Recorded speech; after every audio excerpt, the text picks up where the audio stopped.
Тази вечер в Арена Спорт Григор Димитров започва в четвъртък участието си в София Open. Той даде ексклюзивно интервю за БНТ. Сани Жекова остана седма в спринт кроса в Банско, но феновете посрещнаха с аплодисменти. Челси разгроми Арсенал и докосна титлата в Англия. Ливърпул се препъна отново. Здравейте! Вие сте с предаването Арена Спорт, което се излъчва на живо от студио 3 на Българската национална телевизия. От вчера Григор Димитров е в София. Днес той даде пресконференция за българските журналисти, след това даде и специално интервю за БНТ, а неговото участие иначе в турнира Гаранти Коза София Open започва в четвъртък, от втория кръг. Сега обаче вижте фрагмент от даденото интервю и разбира се всичко това, което се случи на жребия днес. Григор има привилегията като номер 3 в схемата да стартира от втория кръг и ще срещне по-добрия в двубоя Ежи Янович Полша и Додисела Израел. Евентуален съперник на българина на четвъртфинал ще бъде номер 6 в схемата Филип Колшрайбер Германия, а достигането му до полуфинал ще го изправи срещу водача Доминик Тим от Австрия. Григор даде ексклюзивно интервю за Българската национална телевизия, което може да видите утре в Спортна треска в 17:45. Ето и част от него. Всичко се натрупва през годините, с който да съм работил, дали ще е с Моратого, дали ще е с Рашид или с който друг. Винаги съм взимал позитивните неща от всеки един период, който съм прекарал с тях. Това винаги е било, с който съм работил, винаги съм имал плюс и до ден днешен съм държа връзка с всеки един от тях. Но всичко просто идва с натрупване. Така че не бих казал каквото е станало последните месеци, че просто тук вижте така е станало. Или има магическа пръчица, че не, просто всичко се е натрупвало през месеците, работата извън корта, фитнеса, който съм правил, жертви, които трябваше да минавам, примерно декември да тренирам по 5-6 часа на ден, дали ще е вънка на стадиона, дали ще е в корта. Така че толкова много компоненти изведнъж просто се сливат и резултатите идват. Много се говори за това как Паганини е променил фитнеса на Роджер Федерер. Ти работи много сериозно с твоето физио тук в залата. Те гледах и вчера и днес. На тебе това какво ти помага? По какви детайли променя в твоето подготовка? Първо, че психически ще съм по-добре, защото знам, че съм свършил работата си. Винаги, когато се прибера в къщи и вече се ориентирам към леглото, винаги си задавам въпроса, свърших ли днеска работа? Лесно ли стигаш до леглото? Напоследък, да. Много мачове се насъбраха, така че всеки момент, който мога да почина, наистина го използвам максимално.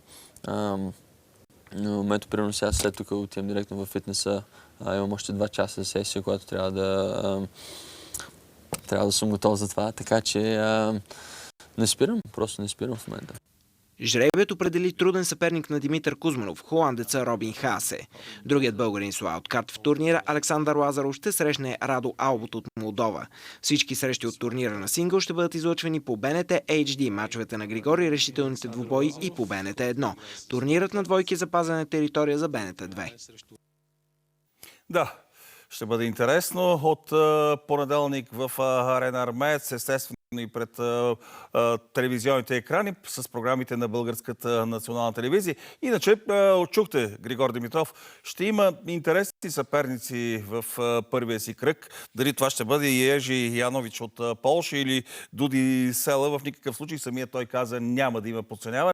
Защото с Дуди Села, вярно, има 4 мача, 4 победи, но срещу Янович от Полша двамата са играли 2 пъти по една разменена победа. Нека не забравяме, че през 12-та година, преди 5 години, Янович бе изгряваща звезда и стигна до топ 15 в класирането на най-добрите, така че в никакъв случай не трябва да има подценяване, но от това, което чухте като фрагмент в интервюто на Григор Димитров, от всичко това, което видяхме от началото на годината, което той стори в Бризбейн, след това на откритото първенство на Австралия в Мелбърн, виждаме една огромна промяна и тази промяна се личи и във всичко това, което днес той разказа и пред журналистите.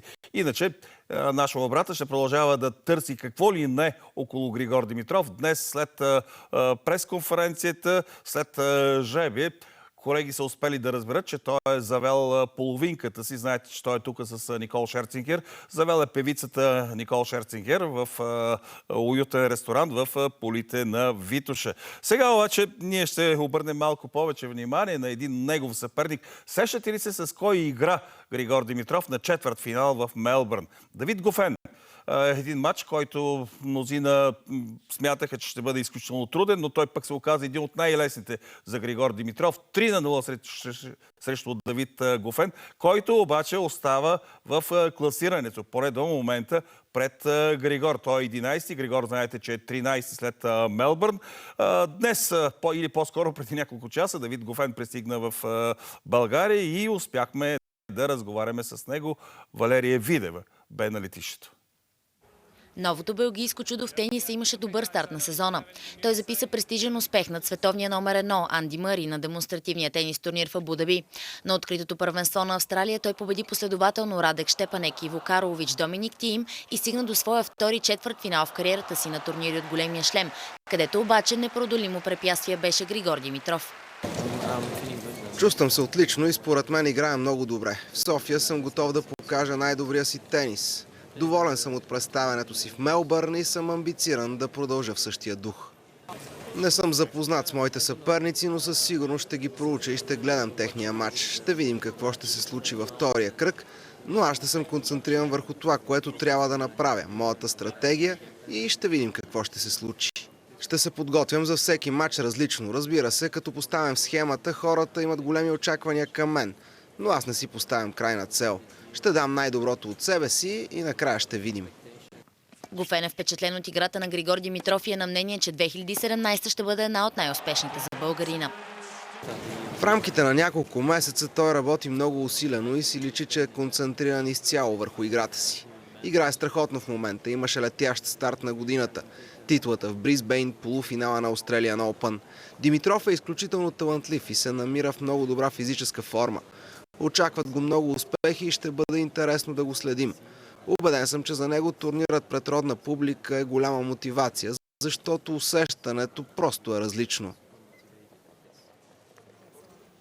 Да, ще бъде интересно. Чухте и Гофен, и той не го каза ясно и точно, но няма спортист, който да не иска да се реваншира от човек, от който е загубил. Иначе преди минути Сърбия елиминира Русия от турнира за Купа Дейвис. В мача на двойки Виктор Троицки и Ненад Зимонич надиграха с 3-1 сета Константин Кръвчук и Андрей Кузнецов от Русия. По-рано през деня Франция пък продължи към четвъртфиналите след победа с 3-0 над Япония, а Белгия поведе на Германия с 2-1 победи. Нещо любопитно, знаете, че Новак Джокович участва за Сърбия с отбора в Дейвис Къп. Самият той започна много трудно срещу Медведев, загуби първия сет, след това успя да стигне до победа с 3-1 сета, но остана недоволен от начина, по който се разви матча и след двубоя се извини на феновете за това, че от началото на годината не е в най-добрата си форма, но обеща да бъде отново Джокович в следващите седмици и месеци. Иначе българската национална телевизия, уважаеми зрители, продължава да ви залива с спорт всеки ден. Така беше вчера с успеха на Радо Янков, фантастичния успех в паралелния слалом по сноуборд, гигантски слалом по сноуборд в Банско. Днес с стартовете на